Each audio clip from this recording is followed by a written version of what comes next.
help me reach 1,000 subscribers. Please like the video and share your thoughts on the video. Your feedback helps make the contents better. Now let's get to the story. I was halfway down the driveway, my hands shaking so badly I could barely grip the steering wheel, when I heard the explosion. Not a loud one, just a muffled whump that made the rearview mirror rattle. I looked back at the house, my house, the place where I'd lived for 12 years, and saw smoke beginning to curl from the kitchen window. My son Derek sat beside me in the passenger seat, his legs, his supposedly paralyzed legs, pulled up against his chest, and he was crying. Not the sad kind of crying, the terrified kind. "Keep driving, Dad," he whispered. "Please, just keep driving." My name is Michael Brennan. I'm 41 years old, and until about 3 minutes ago, I thought I had a pretty good handle on my life. Sure, things weren't perfect. My wife Jennifer and I have been struggling since Derek's accident 6 years ago. What parent wouldn't struggle watching their 12-year-old son lose the ability to walk? But we'd made it work. We'd adapted. We'd survived. Or at least, that's what I'd told myself every single day for the past 6 years while I watched my son sit in that wheelchair, watched my wife fuss over him with an intensity that seemed almost obsessive. Turns out, I didn't know anything at all. If you're listening right now, help me prove something wrong. My mother said I wouldn't even reach 1,000 subscribers, but I believe stories like this deserve to be heard. Help me show her that these stories matter. Let me back up. This morning started like any other Thursday. Jennifer was packed and ready for her girls' trip to Sedona, her third one this year, which should have been my first clue. But I'm apparently the kind of guy who wouldn't recognize a red flag if it slapped me across the face with a restraining order.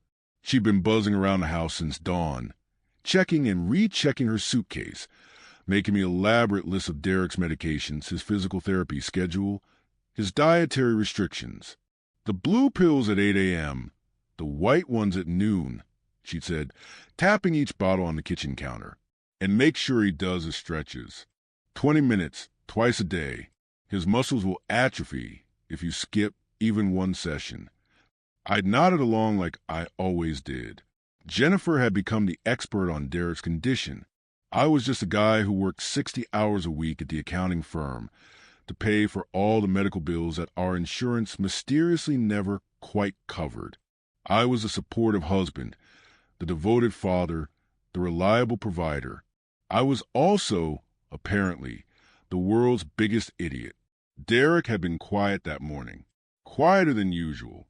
He sat in his wheelchair by the living room window, staring out at the driveway, his hands clenched in his lap. I'd noticed, but hadn't thought much of it. Derek was often quiet. The accident had changed him, or so I'd been told. So we'd all been told.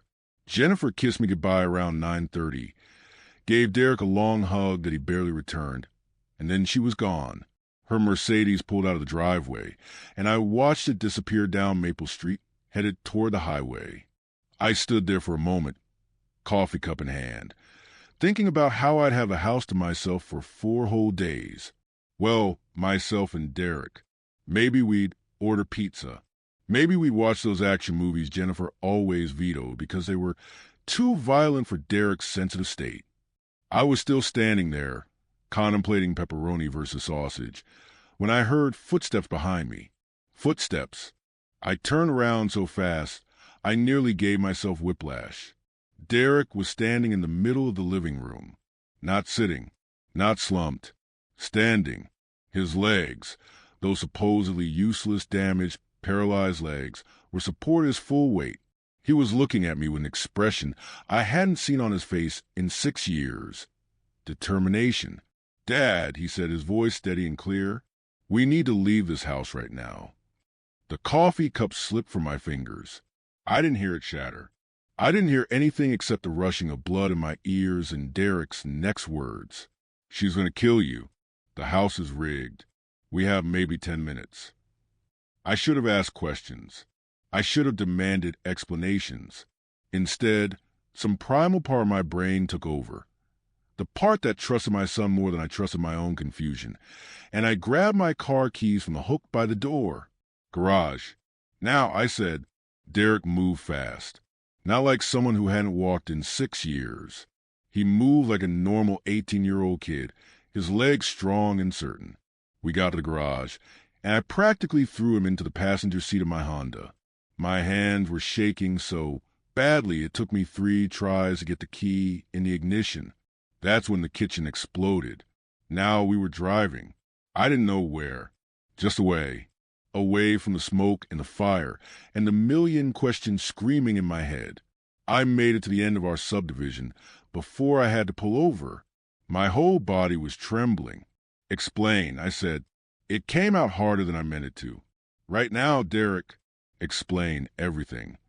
He was still crying, but he wiped his face with the back of his hand and took a shaky breath. I'm sorry, Dad. I'm so sorry. I want to tell you so many times. But she said she'd kill you if I did. She said she'd make it look like an accident, and I believed her because his voice broke, because she's been planning to kill you for 4 years. The world tilted sideways. Jennifer? Your mother Jennifer? She's not my mother, Derek said, and the bitterness in his voice was like acid. I mean, biologically she is, but a mother wouldn't do what she did. A mother wouldn't. He stopped, his jaw clenching. The accident was an accident, Dad. There was no accident. She drugged me and convinced me I'd been in a car crash. I was 12. I woke up in a hospital, and she was crying, telling me I'd never walk again, and there were doctors nodding along, and I believed her. I couldn't speak, couldn't process what I was hearing. She gave me injections every week, Derek continued. His words were coming faster now, like a dam breaking. Muscle relaxants, nerve blockers. I don't even know what else. Enough to keep me weak, to make my legs feel useless. And she watched me every second. Every single second. Dad. I couldn't even go to the bathroom without her there. She homeschooled me so no one would ask questions. She controlled everything. But why? The question came out as barely a whisper. The life insurance, Derek said. $2 million. She took out on you 3 years ago. Double indemnity for accidental death. And she needed me paralyzed, needed me dependent, so that when you died in a tragic house fire trying to save your disabled son, everyone would feel sorry for her. The grieving widow, the devoted mother who'd already suffered so much. I thought I was going to be sick. When did you figure this out? 6 months ago. She got sloppy with one of the injections. Didn't give me the full dose. I felt my toes move for the first time in years, and I realized it had all been a lie. He looked at me, and I saw pain in his eyes that no 18-year-old should have to carry. I started hiding the pills she gave me, spitting them out when she wasn't looking, pretending to take the injections. It took months, but slowly I got stronger, and I started paying attention. Really paying attention. To what? To everything. Her phone calls when she thought I was asleep. The way she kept asking about your work schedule, your routines. The contractor who came by last month to inspect the furnace. Except I heard them talking, Dad. They weren't talking about the furnace. They were talking about gas lines and timers, and making sure it looked natural. My brain was struggling to catch up. Jennifer, my wife of 16 years. The woman I'd loved since college. The woman I'd built a life with. She was going to make it look like I fell asleep while cooking. I said slowly, the pieces clicking together with horrible clarity.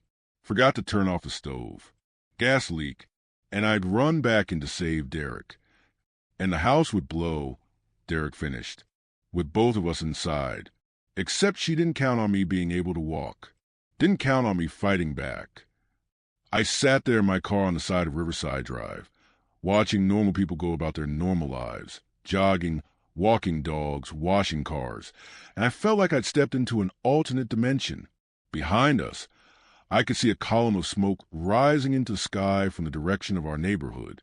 Sirens were starting to wail in the distance. We need to go to the police, I said. Derek shook his head violently.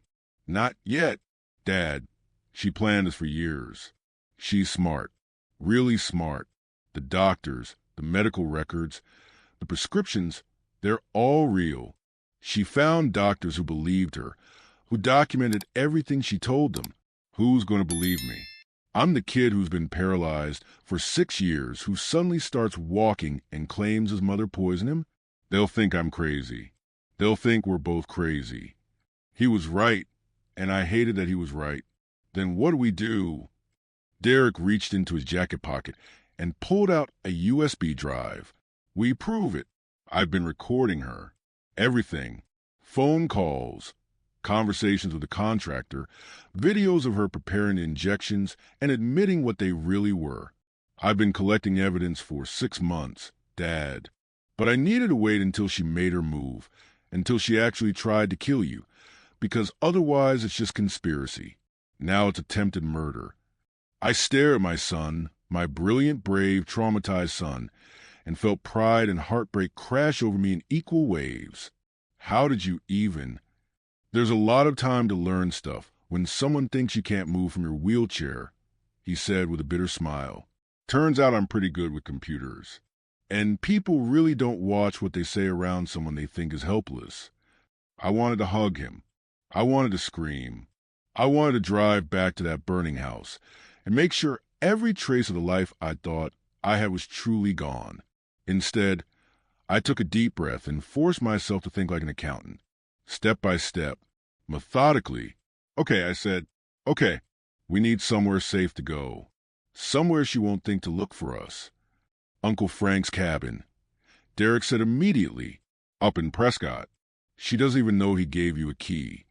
Frank was my older brother, and he bought a cabin in the mountains 2 years ago as a retirement investment. Jennifer had called it a waste of money and refused to ever visit. Of course she had. Good. I said, putting the car back in drive. We'll go there, we'll figure out our next move, and we'll make sure she pays for this. All of it. If you're still listening to this, I need you to understand something. I'm not the hero of this story. I'm the guy who was so buried in spreadsheets and mortgage payments that I didn't notice my wife was systematically torturing our son. I'm the guy who believed every lie because it was easier than asking questions. But I'm also the guy who's about to make absolutely certain that justice gets served, even if I have to burn down everything I thought I knew to do it. Derek was quiet for most of the 2-hour drive to Prescott. He stared out the window, and I couldn't tell if he was processing everything that had happened or just trying not to fall apart. Probably both. I want to say something comforting, something fatherly, but every word that came to mind felt inadequate. What do you say to a kid who spent 6 years of his life as a prisoner in his own body, in his own home? I'm sorry, I finally said as we climbed into the mountains. Derek, I'm so sorry I didn't see it. I should have known. I should have. Dad, stop. His voice was firm. She fooled everyone. The doctors, the therapists, our neighbors, your brother, your mom. Everyone thought I was paralyzed because that's what she wanted them to think. She's good at this. Really good. This wasn't your fault. But it felt like my fault. It felt like I'd failed at the most basic job a father has. Protecting his kid. Frank's cabin was exactly as I remembered it. A modest A-frame tucked into the pine trees. Far enough from town that you couldn't see another building in any direction. I used the key Frank had given me, and we let ourselves in. The place smelled like cedar and dust, but it was clean. Frank was meticulous like that. Derek immediately went to the bathroom, walked to the bathroom, and I had to remind myself that this was normal. This was how things should have been all along. While I tried to call Frank, it went to voicemail. Hey, it's Mike. Derek and I are at your cabin. Long story, but we're going to be here for a few days. I'll explain everything later. Thanks, man. When Derek came back, he had his laptop. We need to organize everything, he said, sitting down at the kitchen table. The recordings, the financial records, everything. Financial records? He gave me a look that was years older than 18. Dad, did you really think she spent the last 4 years planning to murder you without making financial preparations? I've got access to her bank accounts, her emails, her calendar. She's been siphoning money into a secret account in the Cayman Islands. Small amount at first, but it's up to about $300,000 now. I sat down hard in one of the chairs. How did you? Her password was Derek 2018, he said flatly. The year she started planning this. Not exactly hard to crack. Over the next few hours, Derek walked me through everything he'd collected. It was damning. Absolutely damning. Audio recordings of Jennifer talking to someone named Craig, the contractor, apparently, about gas line modifications and making sure the timer is set right. Emails between Jennifer and a lawyer in Phoenix about what happens to life insurance proceeds when someone dies without a will. Videos Derek had taken with a camera he'd hidden in a stuffed animal on a bookshelf, showing Jennifer preparing syringes and muttering to herself about dosages. But the worst was a journal she'd kept. Derek had photographed every page. She wrote it all down, he said, his voice hollow, like she was proud of it, like it was a project she was managing. I read through the entries with growing horror. Jennifer had started planning this the year after Derek turned 12. She'd researched medications, consulted with doctors about what symptoms are fake, even practiced her grieving widow persona. There were notes about my daily routines, my habits, my insurance policies. There were sketches of the house with annotations about where the explosion should originate for maximum effect. And there, in her neat handwriting, dated 3 weeks ago, M still suspects nothing. D is completely dependent. Everything is ready. 3 months until the trip, then it's done. Finally free. Finally rich enough to start over. She wanted to start over, I said numbly. With some guy named Craig, I'm guessing. Derek nodded. They'd been having an affair for 5 years. He's the one who helped her with the technical stuff. He's a contractor, but apparently he also has a background in less legal things. We need to take this to the police, I said again. Not the local police, Derek countered. She knows people there. Sheriff Palmer plays poker with her book club friend's husband. We need to go federal. FBI, this is fraud, attempted murder, maybe even racketeering given how long she planned it. My son, the strategic genius, when I had grown up so much. How do we do that without getting arrested ourselves? I asked. We just fled from a house that exploded. We're going to be persons of interest at minimum. Derek pulled up a browser window. Already thought of that. I sent an anonymous tip to the FBI field office in Phoenix 2 hours before Mom left. Told them to look into Jennifer Brennan for insurance fraud and conspiracy to commit murder. They won't have acted on it yet. These things take time, but it establishes a timeline. We received a threat, we fled, and then the house exploded exactly as we warned them it would. You sent it 2 hours before she left? I was starting to feel like I'd underestimated my kid my entire life. I had to make sure there was a record, he said simply. Now we just need to survive long enough to make our case. The problem with hiding in a mountain cabin is that you have a lot of time to think. Too much time. That first night, I barely slept. I kept replaying moments from the past 6 years, looking for signs I'd missed. How many times had Jennifer insisted on giving Derek his medications herself? How many therapy appointments had she scheduled when I was at work? How many times had I come home to find her whispering to Derek? Conversations that stopped the moment I entered the room. And the worst thought, how many times had Derek tried to tell me something with his eyes, his expressions, his silence, and I just chalked it up to depression from the accident that never happened? Around 2 a.m, I got up and found Derek sitting on the couch, also awake. Can't sleep either? I asked. He shook his head. Keep thinking about what happens next. What if they don't believe us? What if her lawyers are better than the evidence? I sat down next to him. Then we go public. We take everything to the media.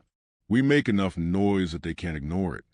She'll say I'm crazy, that I had a psychotic break. Crazy people don't collect 6 months of evidence, I pointed out.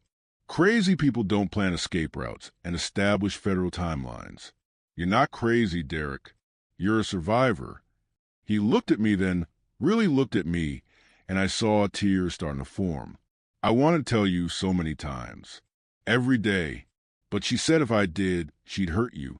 She'd make it painful. And I couldn't let that happen. I put my arm around him, and he collapsed against me, crying the way he probably hadn't let himself cry in years. We sat there for a long time, and I thought about all the things Jennifer had stolen from us. Not just 6 years of Derek's mobility, but 6 years of trust, of normalcy, of being a real family. She'd turned our home into a prison, and our lives into a performance. But she'd made one critical mistake. She'd underestimated our son. The next morning, my phone rang. A known number. I almost didn't answer, but something made me pick up. Mr. Brennan? This is Special Agent Reeves with the FBI. I understand you may have some information relevant to an ongoing investigation. I looked at Derek, who was watching me intently. Yes, I said. Yes, I do. A lot of information. We met Agent Reeves and her partner, Agent Torres, at a diner in downtown Prescott 3 hours later. I'd half expected them to show up with handcuffs, but they just bought us lunch and listened as Derek laid out everything he'd collected. He'd put together a presentation, because of course he had, with timelines, evidence indexes, and cross-references. Agent Reeves was a woman in her mid-40s with sharp eyes and an expression that gave nothing away. She listened to everything without interrupting, occasionally making notes on a tablet. When Derek finished, she sat back and studied us both. This is one of the most comprehensive evidence packages I've seen from a civilian. She said, finally, Mr. Brennan, Derek, you did good work here. Does that mean you believe us? Derek asked, and I heard the vulnerability in his voice, the fear that even now, even with everything, they might side with Jennifer. I believe the evidence, Agent Reeves said carefully, and the evidence is compelling. The audio recordings alone are enough to bring charges, but combined with the financial records and the journal, yes, we believe you. She paused. We're going to need to bring you both in for formal statements, and we'll need to coordinate with local authorities about the fire. But I want you to know you're not in trouble. You're witnesses, victims. The relief that washed over Derek's face was almost painful to watch. The next few days were a blur of statements and interviews and forensic accountants. The FBI worked fast, faster than I thought possible. They arrested Jennifer in Sedona, where she'd checked into a resort with Craig. Apparently, they'd been having their own celebration, convinced that I was dead and they were home free. The look on Jennifer's face when they showed her the arrest warrant, according to Agent Reeves, was priceless. They arrested Craig, too.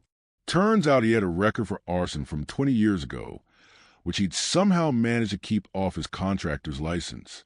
The FBI found text messages between him and Jennifer discussing the project, with enough detail to make his participation in the murder plot crystal clear.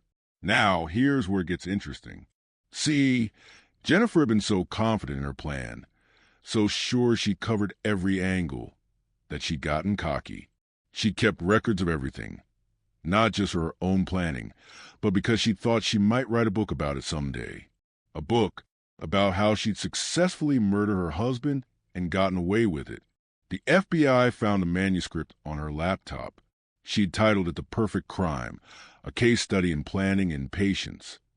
I wish I was making that up.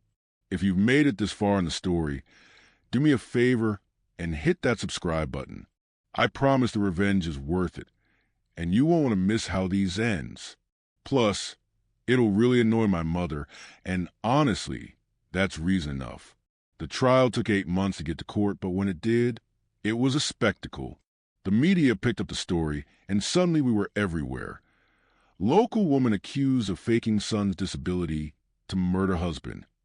Derek became a minor celebrity. He did an interview with one of the major networks, and watching him tell his story with composure and clarity made me prouder than I'd ever been. Jennifer's defense team tried everything. They claimed Derek had been paralyzed and had somehow spontaneously recovered. Never mind that every doctor who examined him after the arrest confirmed there was no neurological damage, and never had been. They claimed the recordings were fabricated, until the FBI's audio forensics team confirmed they were genuine. They claimed Jennifer had been coerced by Craig, until the prosecution played recordings where Jennifer was clearly the one giving orders. The journal was what buried her. You can't claim innocence when you've literally written down your murder plot, complete with timelines and contingency plans. You can't claim coercion when you've written, "This is MY plan, my future, my freedom," in your own handwriting. The prosecution asked me to testify. I almost said no. The thought of sitting in the same room with Jennifer, of looking at her face, and remembering all the years I'd loved her, made me physically ill. But Derek asked me to do it. "She needs to see that we both survived her," he said, "that she didn't win." So I testified. I told the jury about the life I thought we had, the marriage I thought was solid, the son I thought was disabled, and then I told them about the day Derek stood up and saved my life. Jennifer stared at me the whole time with this expression of absolute contempt, like I was the problem, like I was the one who'd ruined everything by having the audacity to not die on schedule. When it was Derek's turn, he was remarkable. He walked to the witness stand and made a point of walking, of showing the jury his strong, healthy legs. He answered every question clearly and directly. And when Jennifer's lawyer tried to suggest that maybe he'd been mistaken, maybe his mother had genuinely believed he was paralyzed, Derek pulled out his phone. "Would you like to hear the recording from April 15th? He asked calmly, where my mother explicitly states, and I quote, "The drugs are working perfectly. He can't even feel his toes anymore. Another year of this and his muscles will be atrophied enough that even if he wanted to expose me, he'd never be able to prove he was faking." The lawyer sat down. Derek played the recording anyway. The jury deliberated for 4 hours. They found Jennifer guilty on all counts: attempted murder, conspiracy to commit murder, fraud, child abuse, and about a dozen other charges I couldn't even keep track of. Craig got convicted too as an accomplice. The sentencing hearing was 3 weeks later. The judge was a woman named Patricia Chun, and she clearly read every word of Jennifer's journal because she referenced it extensively. "Mrs. Brennan," Judge Shin said, "I have been on the bench for 23 years, and I have seen many terrible things. But I have rarely seen such calculated, sustained cruelty directed at one's own child. You didn't just attempt to murder your husband. You tortured your son for 6 years. You stole his childhood, his mobility, his freedom, his trust. You turned his own body into a prison for the sake of money." Jennifer's lawyer tried to interrupt, but Judge Shin held up a hand. "I am not finished. What makes your crimes particularly heinous is that you had every advantage. You were educated, financially stable, living in a safe community with access to support services. You chose evil not out of desperation, but out of greed and entitlement. You wrote in your journal that you deserved a better life. Let me be clear, you deserved nothing. Certainly not the family you had." She sentenced Jennifer to 45 years in prison, without possibility of parole for 25. Craig got 30 years. The Cayman Islands account was seized and split between Derek and Mia's restitution. But here's my favorite part. Remember how I said I'm an accountant? I might not have noticed my wife trying to kill me, but I'm very, very good with numbers. And during those months waiting for trial, I'd done some digging into Jennifer's finances. All of her finances. Turns out she'd been embezzling from her book club's charity fund for years. Just small amounts, 100 here, 200 there, but it added up to about $60,000. I handed that information over to the FBI too, as a gift. They charged her with additional counts of theft and fraud. It didn't add much to her sentence. She was already going to die in prison, but it did accomplish something important. It destroyed her reputation completely. All those society friends who might have stood by her, who might have believed she was a victim of circumstances, they turned on her the second they found out she'd been stealing from their charity. She didn't just lose her freedom. She lost her image, her status, everything she'd valued. Me? I'm doing okay. I sold a house, or what was left of it after the fire, took the insurance money and the restitution, and moved Derek and me to Colorado. Fresh start, new state, no memories of wheelchairs that should never have existed. Derek's thriving. He's in college now, studying computer forensics. Says he wants to help other people who've been abused find evidence to protect themselves. He's in therapy. We both are working through everything. Some days are harder than others. But he's walking, he's free, and he's building a life that's entirely his own. As for Jennifer, last I heard, she's not doing well in prison. Turns out other inmates don't particularly like women who abuse their children. I'd feel bad about that, but honestly, I've used up all my sympathy for people who make their own terrible choices and then face the consequences. The other day, Derek asked me if I ever missed her, the version of Jennifer I thought existed. Sometimes, I admitted, but then I remember that version was never real. It was just a mask she wore. The real Jennifer is the one who drugged her son for 6 years and planned my murder with the same level of organization most people use to plan a vacation. That Jennifer? I don't miss her at all. He nodded. Me neither. We were quiet for a moment, and then he grinned, a real, genuine smile that I'd seen so rarely during those 6 years of captivity. But, hey, at least we got a good story out of it. The best revenge is living well, I said, and making sure the person who tried to destroy you rots in prison for the rest of their natural life. That's pretty good revenge, too, Derek agreed. So, here's what I want you to take away from this. Pay attention. Ask questions. Don't assume that just because someone seems competent and caring that they actually are. And if something feels wrong, even if you can't put your finger on exactly what, trust that instinct. Also, if your wife takes out a $2 million life insurance policy on you and starts going on a lot of girls' trips, maybe have a conversation about that. Derek saved my life by being braver and smarter than anyone should have to be at 18. Or at 12, when this all started. He survived by observing, by planning, by waiting for exactly the right moment to act. And then he made sure that justice wasn't just served. It was served cold, with a side of comprehensive evidence and a detailed presentation. Jennifer thought she was the smart one, thought she planned everything perfectly. But she forgot that the people you underestimate are often the most dangerous. She forgot that the son she'd trapped and tortured was watching everything, learning everything, waiting for his chance. And when that chance came, he didn't hesitate. That's my son. That's my Derek. And every day he walks freely through the world is the best revenge I could ever ask for. If you made it to the end of the story, thank you for listening. It means more than you know. Before you go, drop a comment and tell me where you're watching from. I love seeing how far these stories travel.